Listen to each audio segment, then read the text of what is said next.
Nik enpresetan egiten dut lan. Talento, kultura eta lidergoko gaiekin lotura duten formakuntza eta transferentzia egiten dut.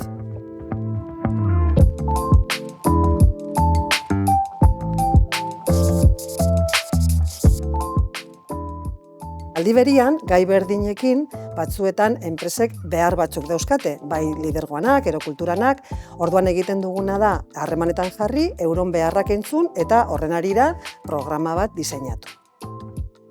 Berezia da hemen lan egitea, alde batetik nik hemen ikasi nebalako, eta bestalde, transferentzia dela eta guk egiten duguna da ikerketan agertzen diren metodologia barrixak enpresara eramaten ditugu, eta enpresan gertatzen dien esperientziak ikerketara ekartzen ditugu.